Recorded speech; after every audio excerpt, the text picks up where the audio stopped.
أعوذ بالله من الشيطان الرجيم. بسم الله الرحمن الرحيم. تبارك الذي بيده الملك وهو على كل شيء قدير. الذي خلق الموت والحياة ليبلوكم أيكم أحسن عملا وهو العزيز الغفور.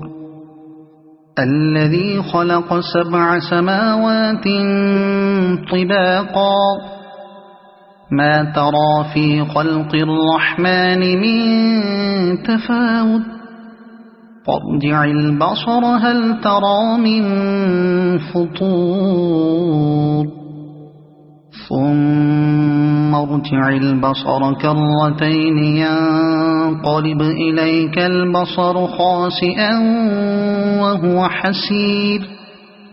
ولقد زينا السماء الدنيا بمصابيح وجعلناها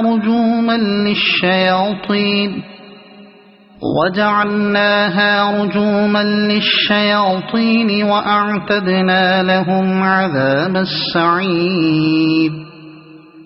وللذين كفروا بربهم عذاب جهنم وبئس المصير.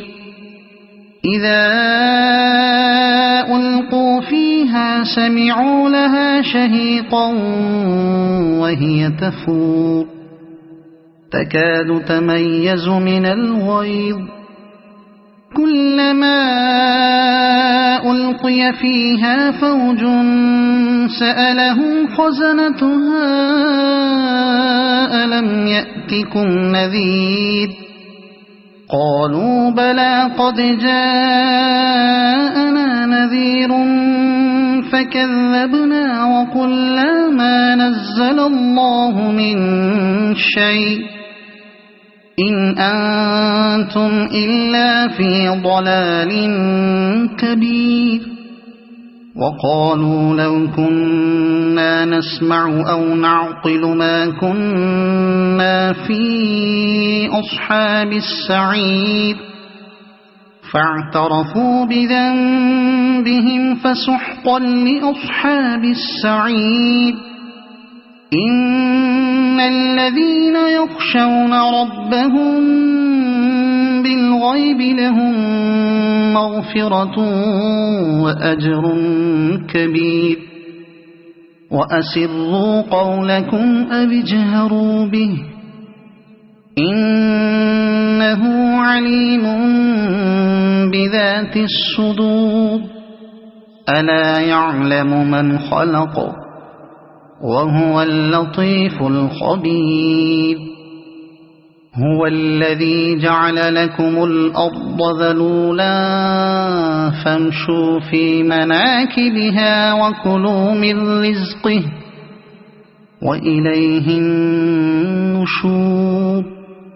أأمنتم من في السماء أن يخسف بكم الأرض فإذا هي تمور أم أمنتم من في السماء أن يرسل عليكم حاصبا فستعلمون كيف نذير. ولقد كذب الذين من قبلهم فكيف كان نكير. أولم يروا إلى الطير فوقهم صافات ويقبضن ما يمسكهن إلا الرحمن إنه بكل شيء بصير. أمن هذا الذي هو جند لكم ينصركم من دون الرحمن إن الكافرون إلا في غرور. أَمَّنْ هَذَا الَّذِي يَرْزُقُكُمْ إِنْ أَمْسَكَ رِزْقَهُ بَلْ لَجُّوا فِي عُتُوٍّ وَنُفُورٍ أَفَمَنْ يَمْشِي مُكِبًّا عَلَى وَجْهِهِ أَهْدَىٰ أَمَّن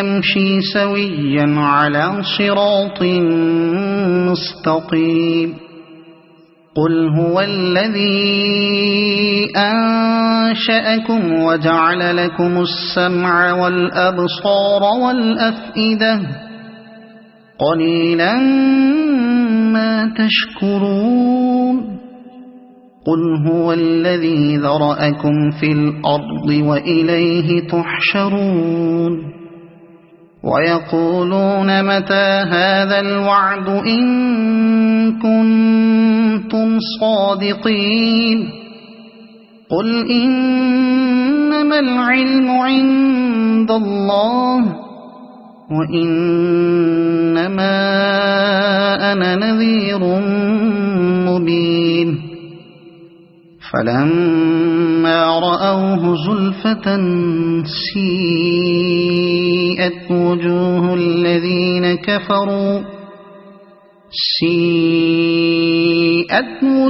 الَّذِينَ كَفَرُوا وَقِيلَ هَذَا الَّذِي كُنتُم بِهِ تَدَّعُونَ قُلْ أَرَأَيْتُمْ إِنْ أَهْلَكَنِيَ اللَّهُ وَمَن مَّعِيَ أَوْ رَحِمَنَا فَمَن يُجِيرُ الْكَافِرِينَ مِنْ عَذَابٍ أَلِيمٍ قُلْ هُوَ الرَّحْمَنُ آمَنَّا بِهِ وَعَلَيْهِ تَوَكَّلْنَا فَسَتَعْلَمُونَ مَنْ هُوَ فِي ضَلَالٍ مُّبِينٍ قُلْ أَرَأَيْتُمْ إِنْ أَصْبَحَ مَاؤُكُمْ غَوْرًا فَمَن يَأْتِيكُم بِمَاءٍ مَّعِينٍ صَدَقَ اللَّهُ الْعَظِيمُ.